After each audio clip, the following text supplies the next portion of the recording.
Todos entendemos que la Biblia presenta a nuestro Señor Jesucristo en muchas maneras diferentes. Él es presentado como Mesías Rey, Él es presentado como un profeta, Él es presentado como el gran sumo sacerdote.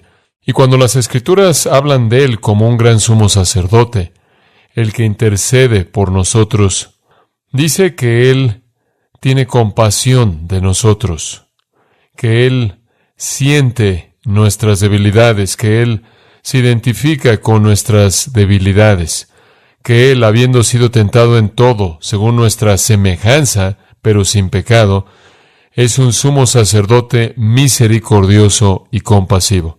Otra manera de decir eso es que su deseo y su propósito y su ministerio consiste en confortarnos. E inclusive cuando Él envió al Espíritu Santo, Él envió al Espíritu Santo, quien es el Consolador, el Consolador. Dios es el Dios de toda consolación. El Espíritu Santo es el Consolador. Y Cristo es nuestro sumo sacerdote compasivo, lleno de empatía. Sabemos eso porque la Biblia dice eso. Entendemos eso teológica y doctrinalmente. Pero de vez en cuando en el texto del registro del Evangelio, en donde seguimos la vida de Cristo, tenemos una oportunidad de ver una de sus características de una manera más bien fuerte y dramática.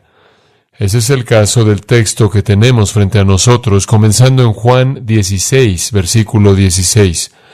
Aquí vemos a nuestro sumo sacerdote compasivo, lleno de empatía, el que lleva nuestras preocupaciones, el que siente nuestras cargas y nuestras debilidades, el que busca nuestro consuelo y nuestra paz y nuestro gozo. Y este no es simplemente algún deber para Él. Esto de hecho es una pasión en su corazón divino. El Señor busca el gozo de los suyos. Y eso es lo que fluye de este texto más bien sorprendente. Como usted sabe, la falta de esperanza es la agonía definitiva en el sufrimiento. Todos sufrimos, todos enfrentamos decepciones, sufrimiento, tenemos dificultades, cosas que son totalmente diferentes de lo que habíamos esperado, planeado. Vivimos con desafíos que aparentemente son imposibles de superar. Siempre estamos buscando algún tipo de luz al final del túnel. La gente, de hecho, puede tolerar casi cualquier prueba si pueden ver un final que sea bueno. Si no pueden ver un fin que es bueno, la vida se vuelve abrumadora y gris. El libro de Proverbios lo expresa de esta manera. La esperanza que tarda hace que el corazón se enferme. La esperanza que se tarda enferma el corazón. La ausencia de esperanza es la agonía definitiva en el sufrimiento. La ausencia de esperanza elimina el gozo. No obstante, nuestro Señor busca nuestro gozo y entonces siempre nos da esperanza. Usted mira atrás, por ejemplo, en el libro de Job, y usted ve a Job sufriendo severamente, tan severamente como alguien podría imaginárselo. Y en medio de su sufrimiento, él se lamenta y dice cosas como esta: mis días son más rápidos y llegan a un final sin esperanza. ¿En dónde está ahora mi esperanza y quién se preocupa por mi esperanza? Hablando de Dios, Job dice: Él me derriba en todo lado y estoy acabado, y Él ha arrancado mi esperanza como un árbol. El salmista, en aflicción severa, desafía su propio corazón con estas palabras en el Salmo 42. ¿Por qué estás en tristeza, oh alma mía? ¿Por qué te has turbado dentro de mí? Espera en Dios, porque volveré a alabarlo por la ayuda de su presencia. El salmista, en medio de sufrimiento severo, busca a Dios y para encontrar en Él su esperanza. Todos sabemos que Jeremías es llamado el profeta llorón.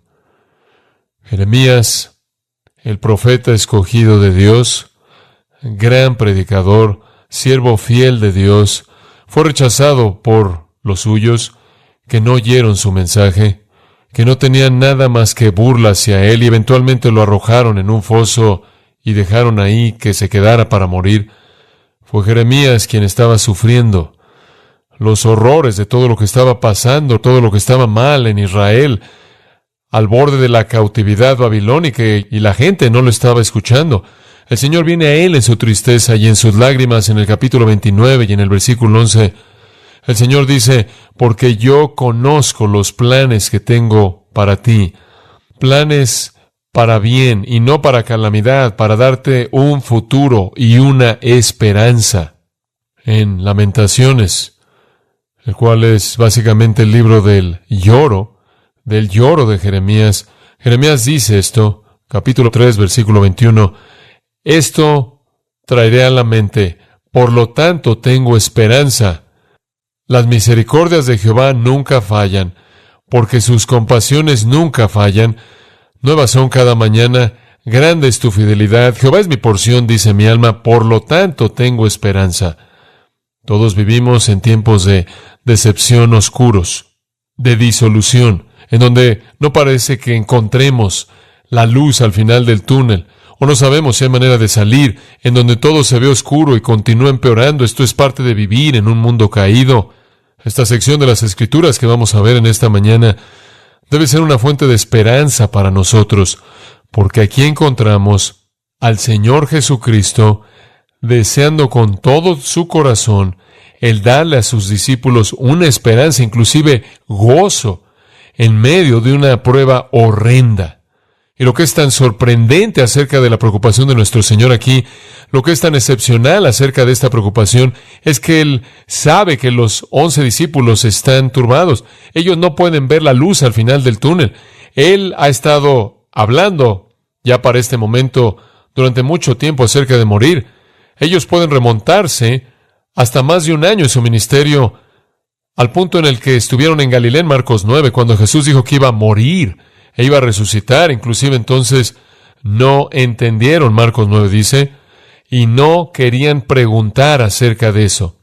No querían más información, ni siquiera querían esa información. Usted tiene que entender que sus vidas enteras estaban cargadas de cantidades inmensas de expectativas mesiánicas de lo que el Mesías haría cuando Él viniera. Era parte de su cultura entera, de su vida entera. Y después fueron escogidos para ser con el que era el Mesías, lo cual simplemente intensificó, incrementó su expectativa de que Él establecería su reino, reinaría en Jerusalén, destruiría a sus enemigos, traería la salvación a Israel y establecería el reino. Pero Él comenzó a hablar acerca de morir, acerca de la muerte, y a detalle les dijo que Él sería arrestado y que sería golpeado y que le escupirían, inclusive sería levantado, crucificado. Él también les dijo que Él resucitaría. Pero iba en contra de esas expectativas tan fuertes, tan poderosas, que ellos no entendieron, ellos no podían recibirlas, y ellos no querían pedir más información porque no querían más información. Como resultado de esto, entre más se acercaron a la cruz en sí, más profunda se volvió su tristeza. Ya para cuando llegamos al jueves por la noche, en donde estamos en Juan 16, el jueves por la noche de la semana final de nuestro Señor en Jerusalén, el viernes Él será crucificado. Ahora estamos a un par de horas, a lo mucho, de su arresto en el huerto. E inmediatamente después de eso, el juicio falso en la oscuridad de la mañana y después su crucifixión el viernes. Su tristeza ha llegado a proporciones muy elevadas. Ellos saben lo que está pasando. Esto está adquiriendo forma y nuestro Señor continúa hablando del hecho de que Él va a morir y que esa muerte es inminente. Varias veces en ese aposento alto, el cual toma Juan capítulos 13 al 16, varias veces Él les dice, dejen de estar turbados, dejen de estar afligidos. Él dice un par de veces, está registrado en el capítulo 14, otra vez Él dice, quiero que estén en paz. Él sabe que su tristeza profunda está relacionada con los temores y las ansiedades de su muerte y partida, y no solo Él ha dicho que va a morir, sino que Él ha dicho que va a resucitar, y ellos no necesariamente entienden cómo es que eso puede pasar. Y después Él también añade, los voy a dejar, y todo se ve tan oscuro. Todo está resumido en el capítulo 16, versículo 6, en donde nuestro Señor dice acerca de ellos que debido a que Él ha dicho estas cosas acerca de su muerte y partida, tristeza ha llenado vuestro corazón. Ahora, la palabra llenado es una palabra muy rica. Literalmente significa la tristeza había empujado hacia afuera a cualquier otra emoción. La tristeza dominaba. Normalmente en la vida, En cierta manera podemos enfrentar la vida si podemos tener un poco de tristeza mezclada con un poco de gozo, un poco de tristeza con un poco de esperanza, pero la tristeza se había apoderado, los dominaba. A pesar de la promesa de nuestro Señor que Él resucitaría, a pesar de la promesa que Él enviaría a su Espíritu para que tomara su lugar, y que eso sería para beneficio de ellos, porque era mejor tener al Espíritu de Dios en ellos que al Espíritu de Dios con ellos en Él. Ellos oyeron sus promesas repetidas, ellos lo oyeron hablando de la muerte, ellos lo oyeron hablando de la resurrección, ellos lo oyeron hablando de la venida del Espíritu Santo. Todo eso debía haberles dado esperanza, pero literalmente están inmersos en tristeza personal, están tan inmersos en su propia tristeza, que cuando nuestro Señor les habla de que yo voy al Padre, lo cual es su propia gloria, dejando esta tierra maldecida por el pecado, ellos ni siquiera podían responder al decir, realmente nos da gusto por ti. Ellos no podían sobrepasar su propia tristeza. Entonces, conforme esa noche llega a su cierre, en las últimas 2 horas, nuestro Señor tiene una carga en su corazón. Él les ha dicho todo lo que necesitan saber. No lo pueden procesar, no lo pueden asimilar, entonces están inmersos en tristeza. Y aquí vemos una ilustración sorprendente de la compasión y de la empatía de nuestro Señor, quien quiere darle gozo a estos hombres en medio de la tristeza de ellos. Y mantenga esto en mente. Estamos a la mitad de la noche, la medianoche ha pasado. Esto es ya en la profundidad de la oscuridad del viernes por la mañana. Ya para el domingo por la noche, el gozo de ellos regresará. Para el domingo por la noche, Él se aparecerá en algún aposento, en algún lugar. Él va a atravesar la puerta y ellos van a explotar de gozo. Entonces usted podría pensar que nuestro Señor podría esperarse, decir, esperen hasta el domingo por la noche, pero tal es la compasión de Cristo por sus propios hijos amados, que inclusive unas cuantas horas de tristeza Él quiere eliminar. Es una maravillosa verdad que muestra la naturaleza de Cristo como un sumo sacerdote misericordioso, compasivo. Él pudo haberlos reprendido, Él pudo haberles dicho que aguantaran, que las cosas iban a cambiar, pero inclusive unas cuantas horas de la tristeza de ellos es una carga que Él lleva.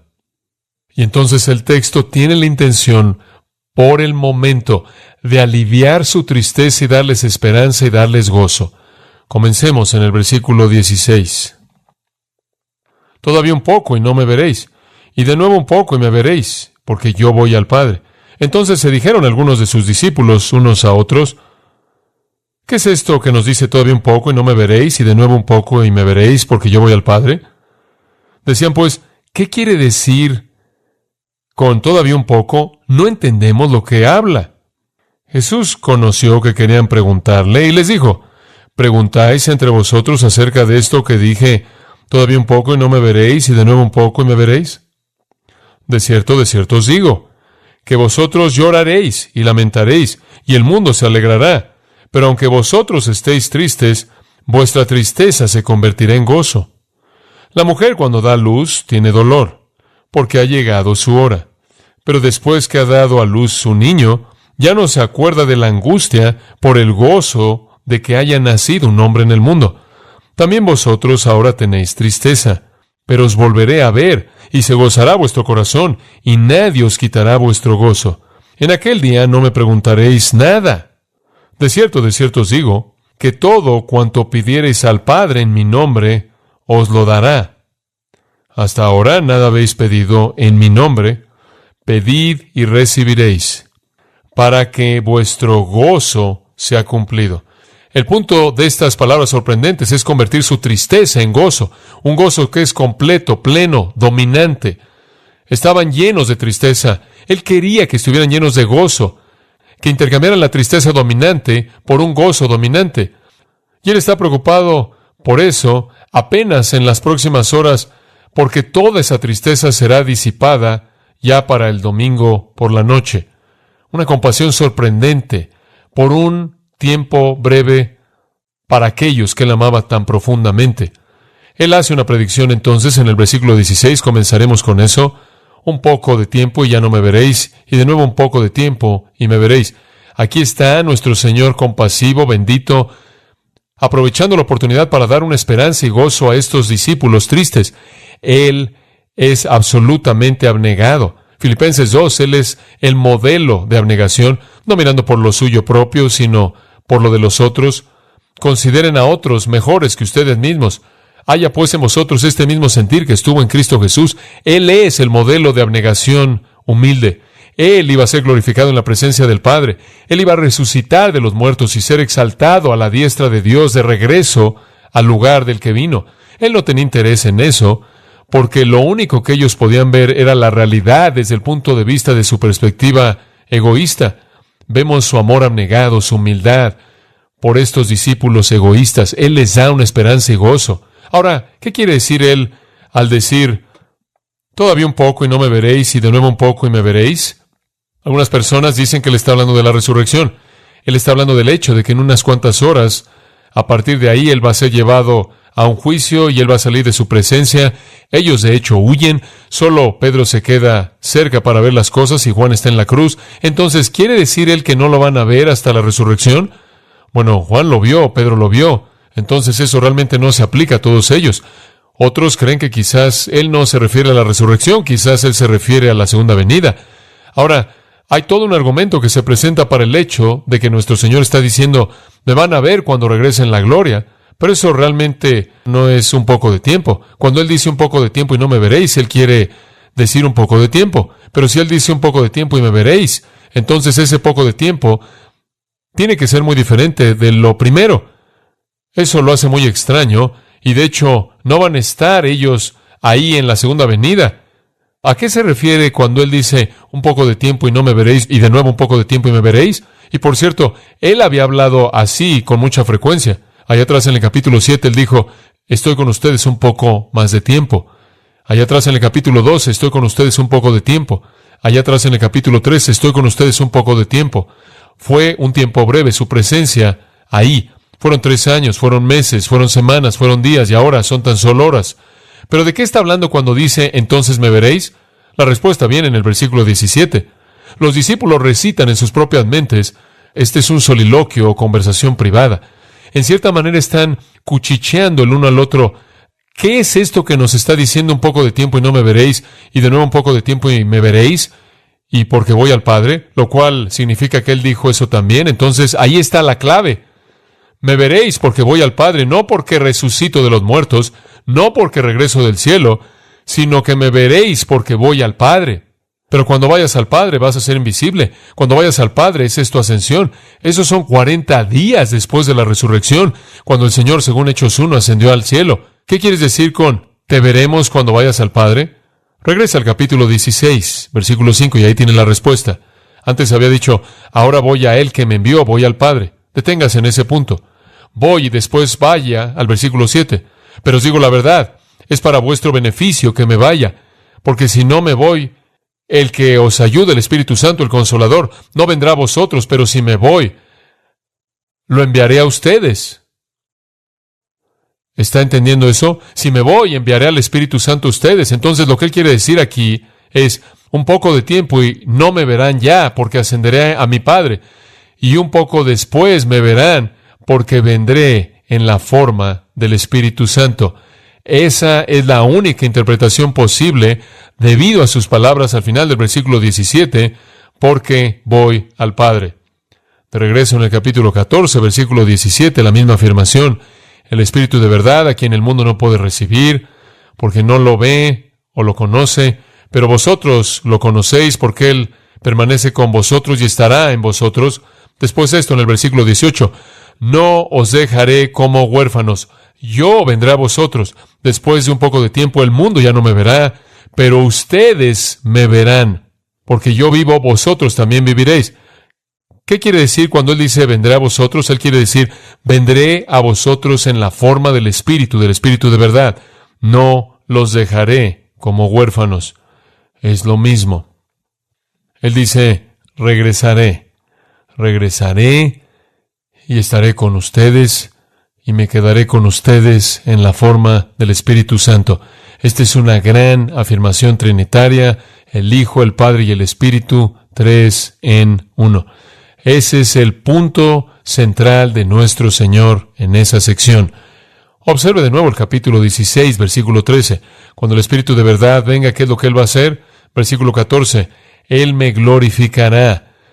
Tomará todo lo que es mío y os lo revelará. Todas las cosas que el Padre tiene son mías. Por lo tanto, dije que Él toma lo mío y os lo revelará a ustedes. Entonces, lo que nuestro Señor quiere decir es un poco de tiempo, considerando inclusive esa noche, no me veréis. Después me verán. Lo que Él quiere decir con eso es, me verán de una manera en la que no me han visto antes en la venida del Espíritu Santo. El propósito del Espíritu Santo es hacer que Cristo esté presente y que sea el que reside en la vida de todo creyente. Esa es la razón por la que es llamado el Espíritu de Cristo. Romanos 8 dice, si alguno no tiene el Espíritu de Cristo, no es de Él. Entonces Jesús está hablando de la dispensación del Espíritu Santo, durante la cual el Espíritu de Cristo despliega las promesas y glorias de Cristo, cumple todas las promesas y dones que Cristo le prometió a los suyos en sus vidas y en la iglesia. Nos da también, como vimos, las Escrituras. Entonces Él nos muestra a Cristo, no solo espiritualmente, internamente, sino que nos muestra a Cristo externamente mediante la palabra escrita. El Espíritu dice, vengo a revelar a Cristo. Vengo a revelar a Cristo. Entonces nuestro Señor está diciendo en el versículo 16, es un poco de tiempo y me voy a ir. Viendo más allá de la cruz, más allá de la resurrección, me voy a ir, pero un poco de tiempo después de eso. Un poco de tiempo después de eso, el día de Pentecostés, voy a regresar. Y voy a regresar en la forma del Espíritu. Es para vuestro provecho, capítulo 16, versículo 7, que me vaya, para que eso pueda suceder. Entonces, esa es la promesa y ese es el compromiso. Ahora, entendemos eso porque tenemos el texto entero aquí, lo estamos escuchando aquí con cuidado y atención, y no estamos cargados de los malos entendidos de los discípulos, pero ellos no lo entienden. Él está diciendo crucifixión, sí, resurrección, sí, pero más importante que eso, los estoy empujando hasta la venida del Espíritu Santo, lo cual sucede cuando regreso al Padre. Si no voy al Padre, el Espíritu no puede venir. Si me voy, Él vendrá. Seré quitado de ustedes, no me verán, pero regresaré en la forma misma del Espíritu Santo, quien vivirá en ustedes. Predicción increíble, profecía cumplida en el día de Pentecostés, como se registra en Hechos capítulo 2. Ahora, ellos se quedaron confundidos. Hay perplejidad en sus mentes.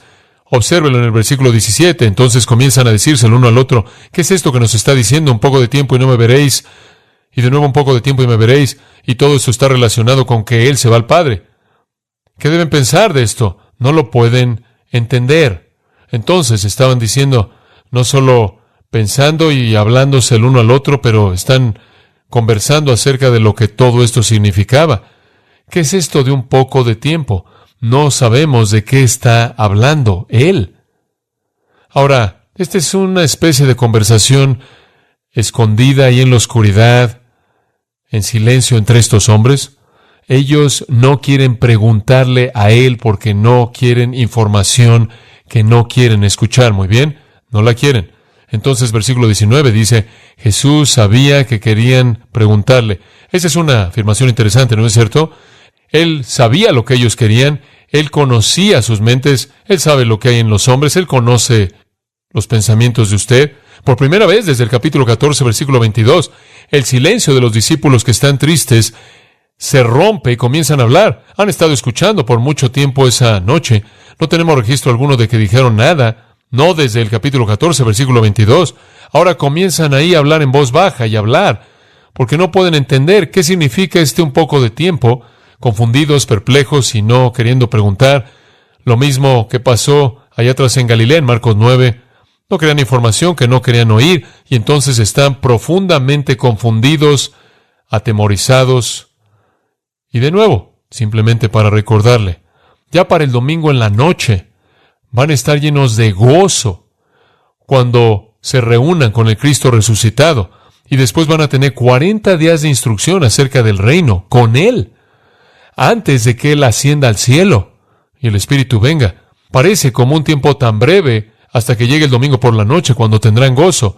Pero como dije, inclusive este tiempo breve de tristeza y dolor, nuestro Señor lo ve como una carga que Él no quiere llevar, y entonces Él quiere darle razón para tener esperanza, y la esperanza produce gozo. Él es omnisciente, Él conoce la mente de ellos, Él conoce su dolor, y aunque el gozo de ellos vendrá el domingo por la noche, la tristeza de ellos en ese momento es una carga en su corazón amoroso. Sí, Él está preocupado por su conocimiento teológico, sí, Él está preocupado por su disposición a creer las cosas que Él dice, pero Él también está preocupado por la tristeza de ellos. Esa es compasión divina. Esa es compasión divina. Usted no va a encontrar ese tipo de compasión divina asociada con ninguna otra deidad en la multiplicidad de religiones del mundo entero a lo largo de toda la historia humana. Ellos han decidido esencialmente que lo están perdiendo y estaban tratando de aferrarse a algún tipo de esperanza final. Entonces nuestro Señor les dice en el versículo 19, preguntáis entre vosotros acerca de esto que dije, todavía un poco y no me veréis, y de nuevo un poco y me veréis. Yo sé lo que están pensando, yo sé lo que están diciendo, aun si no lo puedo oír. ¿Acaso estaban diciendo, ¿cómo puedes irte y regresar? ¿Cómo puedes morir y resucitar? Bueno, pasó con Lázaro. Quizás es como Lázaro, puedes morir por un poco de tiempo. Y después habían otras personas que Jesús resucitó, que murieron por un tiempo. ¿De qué está hablando aquí? Entonces Él pasa a consolarnos. Entonces usted va de una predicción de su partida, y sin embargo lo volverán a ver, refiriéndose a la venida del Espíritu Santo, a la perplejidad de estos hombres tratando de comprender esto en contraste a sus propias expectativas. Y después nuestro Señor ofrece una ilustración o una parábola para ayudarles, en el versículo 20. De cierto os digo que vosotros lloraréis y lamentaréis, y el mundo se alegrará. Pero aunque vosotros estéis tristes, vuestra tristeza se convertirá en gozo. Esto es muy importante que Él dice esto, porque es absolutamente verdad.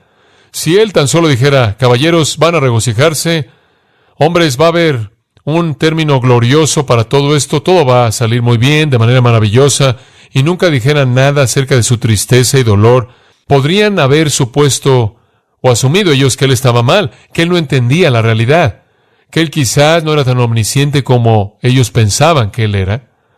Entonces Él les dice que van a llorar y se van a lamentar mientras que el mundo se regocija, porque eso es exactamente lo que va a pasar. Eso es exactamente lo que se va a llevar a cabo en cuestión de unas cuantas horas. Cuando Él es arrestado, ellos corren, ellos huyen. Y huyen al nivel más elevado de sus tristezas y temores. Ellos lloran, ellos se lamentan. Inclusive María, Juan 20:11, inclusive en la tumba está llorando con las mismas lágrimas que los discípulos de nuestro Señor habían estado derramando. La tristeza es palpable en Lucas 24, en el camino a Emaús, cuando nuestro Señor se encuentra con un par de discípulos que literalmente están despedazados en tristeza y dolor porque pensaron que Jesús era el Mesías antes de que Él fuera crucificado. Entonces nuestro Señor, fortaleciéndolos para los momentos de su tristeza, para que no fueran una sorpresa que los hiciera pensar que Él realmente no sabe lo que está pasando. Él dice, de cierto os digo, 25 veces en el Evangelio de Juan, usted lo tiene en el griego, amén, amén, traducido de cierto os digo, verdaderamente, o así es, o con toda certeza, sería otra manera coloquial de traducirlo, esto va a pasar. Y Juan usa de cierto tantas veces porque Juan está enseñando la verdad en contraste de lo que se les había enseñado, y entonces él enfatiza, esto es verdad, en contraste a los errores del judaísmo apóstata. Esto es solemne, esto es serio. Les estoy diciendo, van a llorar, les va a doler, van a estar en tristeza, el mundo va a regocijarse, el mundo va a tener una fiesta cuando esté en la cruz. Ellos van a estar en tristeza. El cuerpo de Jesús va a yacer muerto, un cadáver ensangrentado. El mundo habrá cumplido su voluntad homicida en contra de Él y se regocija en un gozo impío, y los discípulos están llorando y están despedazados, con el corazón quebrantado. Nuestro Señor sabe que va a pasar, pero Él dice, vuestra tristeza, al final del versículo 20, se convertirá en gozo, en gozo. El gozo es la meta, el gozo es el objetivo. De hecho, estoy convencido de que así es como todo cristiano debe vivir cada día de su vida. El gozo debe caracterizar nuestras vidas. Es una afirmación maravillosa. Aquello que los había llevado a la profundidad de la tristeza haría que se regocijaran. No es que un acontecimiento le da a usted tristeza y otro acontecimiento le da a usted gozo, sino que es ese acontecimiento mismo que trajo la tristeza, será el acontecimiento mismo que trae el gozo. Y eso será el caso mirando hacia adelante en toda la historia redentora. El acontecimiento, la cruz, que trajo la tristeza, en retrospectiva, después de la resurrección, ellos mirarán atrás y es la fuente de gozo. Como usted sabe, no tenemos himnos en nuestro himnario de tristeza ciega, sin esperanza, de muerte. Pero tenemos himnos interminables de gozo que se remontan a la cruz. Aquello que fue la causa de la tristeza más grande para los discípulos se convirtió en la fuente del gozo más elevado. A la luz de la muerte de Cristo, la resurrección de Cristo, la exaltación de Cristo a la diestra del Padre en la ascensión, el descenso del Espíritu Santo, la cruz se convierte en el punto focal del gozo cristiano. El gozo que comenzó en la resurrección, claro, cuando Jesús fue resucitado de los muertos, ellos fueron abrumados de gozo, obviamente. Estaban regocijándose. Pero cuando el Espíritu de Dios vino, ese gozo se convirtió en un gozo permanente, porque el fruto del Espíritu es amor, gozo, gozo. Es un tipo de gozo que es imparable. Primera de Tesalonicenses 1:6 dice, recibieron la palabra en mucha aflicción con el gozo del Espíritu Santo. Ustedes recibieron la palabra en mucha tribulación con el gozo del Espíritu Santo. El Espíritu Santo viene para traernos gozo. El fruto del Espíritu de nuevo es gozo. El reino de Dios es gozo en el Espíritu Santo. Romanos 14. Un versículo maravilloso. Entonces nuestro Señor está diciendo, miren, van a atravesar un tiempo breve de tristeza y dolor y van a salir del otro lado y su tristeza se convertirá en gozo. Esa es su promesa. Están perplejos acerca de cómo todo esto funciona. Para aclararlo, Él les da una especie de parábola, una ilustración, una analogía en el versículo 21. La mujer cuando da a luz tiene dolor, porque ha llegado su hora. Eso, claro, fue parte de la maldición. ¿Se acuerda ya atrás en Génesis 3 por el pecado de Eva? Las mujeres fueron maldecidas al tener que sufrir dolor, al dar a luz a los hijos para recordar la agonía de el pecado. La mujer cuando da a luz tiene dolor porque ha llegado su hora, pero después que ha dado a luz un niño ya no se acuerda de la angustia por el gozo de que haya nacido un hombre en el mundo. Esa es la mejor ilustración. Nuestro Señor siempre escoge la mejor ilustración. Las mujeres sufren mucho al dar a luz. Ciertamente sufren en maneras en las que los hombres no sufren, me imagino, eso es seguro. He estado ahí para ver el sufrimiento de primera mano. Y usted se preguntaría por qué esperan eso y atraviesan por eso, fuera del hecho de que el resultado de ese sufrimiento es el más grande gozo humano posible, el nacimiento de un niño. Tristeza, dolor, angustia, produce gozo abundante. El mismo acontecimiento que trae el dolor, trae el gozo, esa es la ilustración. Entonces, nuestro Señor está diciendo, el acontecimiento mismo que les causará la tristeza más profunda, se convertirá en el acontecimiento que les trae el gozo más grande. Porque a partir de ese acontecimiento, dará a luz su salvación. Versículo 22, por tanto, ustedes también tienen tristeza ahora, pero os volveré a ver. Eso es tan maravilloso. Allá atrás antes dijo en el versículo 19, me volverán a ver en el Espíritu Santo. Pero aquí Él dice, yo los volveré a ver. Lo cual quiere decir que el Espíritu de Cristo, quien viene a nosotros, tiene una comunión con nosotros. Nosotros recibimos su presencia. Él recibe nuestra presencia. Es otra realidad en la época del Espíritu, la dispensación del Espíritu en la que estamos. En un sentido somos indivisibles, inseparables de Cristo. El que se une al Señor es un espíritu, y somos uno con Cristo. Pablo dice en Gálatas 2:20, con Cristo estoy juntamente crucificado, mas no vivo yo, sino Cristo vive ahora en mí.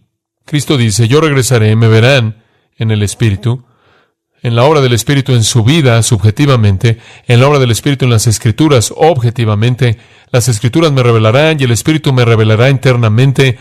Las Escrituras son la revelación externa objetiva de Cristo que el Espíritu trae, y el Espíritu en nosotros se convierte en el maestro, el intérprete de las Escrituras, la unción de Dios que nos enseña lo que las Escrituras significan, y ese es el ministerio subjetivo del Espíritu en nosotros, y ese es Cristo en nosotros.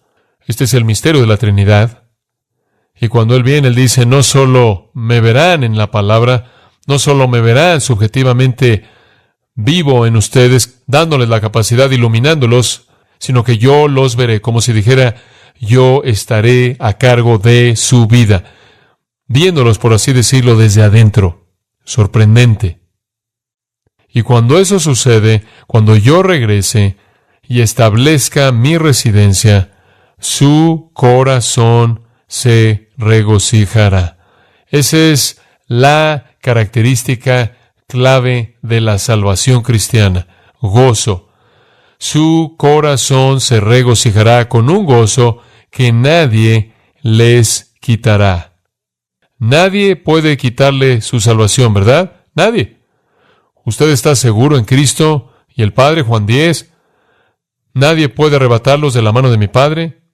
Nadie puede quitarle su salvación. Escuche, por lo tanto, nadie puede quitarle su gozo, porque su gozo está conectado a la esperanza que usted tiene en esa promesa final de vida eterna. Este gozo es gozo permanente. Esa es la razón por la que el apóstol Pablo dice en Filipenses 4, regocijaos. De nuevo os digo regocijaos, regocíjense todo el tiempo, esta es la voluntad de Dios. Regocíjense, regocíjense, regocíjense. Bueno, obviamente no me puedo regocijar en todo lo que pasa a mi alrededor, no me puedo regocijar en todo en mi vida, pero puedo regocijarme en mi salvación eterna, que nunca será quitada. Puedo regocijarme en la presencia de Cristo, quien nunca me dejará o me desamparará. No hay razón, entonces, en este viaje pasajero breve, en este mundo temporal, por la que deba vivir una vida sin gozo, cuando lo que es más preciado para mí nunca puede serme quitado. El gozo tiene poco que ver con mis circunstancias, realmente no tiene nada que ver con mis circunstancias físicas, y tiene todo que ver con mis circunstancias espirituales, las cuales son incambiables y eternas. Nuestro Señor, de nuevo, está preocupado por el gozo de ellos. Es el gozo de ellos lo que está en la mente de Él. Quiero que ustedes se regocijen. Quiero que su tristeza se convierta en gozo. Entonces aquí está nuestro Señor diciéndoles, ustedes van a tener un tiempo de tristeza, voy a venir en la forma del Espíritu, y cuando venga, voy a hacer dos cosas. Voy a revelarme a mí mismo a ustedes externamente en la palabra. Vimos eso en la última sección del 16. Y después voy a revelarme a mí mismo internamente adentro de ustedes, morando ahí. Subjetivamente voy a estar en la vida de ustedes, moviéndome en sus vidas. Objetivamente me revelaré en las páginas de las Escrituras. Ustedes van a la palabra de Dios y ustedes me verán ahí revelado. Y el Espíritu de Dios, quien está en ustedes, los conformará a mi imagen conforme ven mi gloria revelada en las Escrituras. Lo subjetivo y lo objetivo se unen. Entonces, a partir de esta predicción y la perplejidad a la promesa de que vendré y vuestra tristeza se convertirá en gozo, ilustrado por la parábola, llegamos a los últimos dos versículos.